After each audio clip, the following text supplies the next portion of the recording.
सध्या उन्हाळ्याच्या सुट्ट्या सुरू असून अनेक भाविक आपल्या कुटुंबियांसह तिथे जात आहेत. परंतु या ठिकाणी खूप मोठ्या प्रमाणात भाविक आल्याने प्रचंड गर्दी झाल्याची माहिती समोर आली आहे.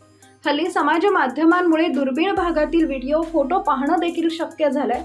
आता असाच एक चारधाम यात्रेतील व्हिडिओ समोर आलाय. त्यात लाखो भाविक गर्दीत अडकल्याचं दिसत आहे. या व्हायरल व्हिडिओ एक्स पूर्वीच्या ट्विटरवर @अजितसिंगराठी यांनी शेअर केलाय. त्यामध्ये तुम्ही पाहू शकता की चारधाम यात्रेतील यमुनोत्री धाम इथे लाखो भाविक डोंगराळ भागात असलेल्या एका धोकादायक रस्त्यावर उभे आहेत. हा व्हिडिओ शेअर करणाऱ्या व्यक्तीने संताप व्यक्त करत पोस्टवरील कॅप्शनमध्ये लिहिलंय, हा यमुनोत्री धाम येथील काल संध्याकाळचा व्हिडिओ आहे. पाहून कोणालाही भीती वाटेल एवढी गर्दी इथं यामुळे झाली आहे. कारण या ठिकाणी एका दिवशी किती भाविक यावेत याची काहीही व्यवस्था करण्यात आलेली नाहीये. हे दुर्घटना होण्याची वाट पाहत आहेत का? तेव्हा यांच्याकडे काहीतरी नवीन कारण तयार असणार. कोणत्याही गोष्टीचा अतिरेक हानिकारक असतो, मग ते देवाच्या ओढीने आलेले भाविक असले तरीही.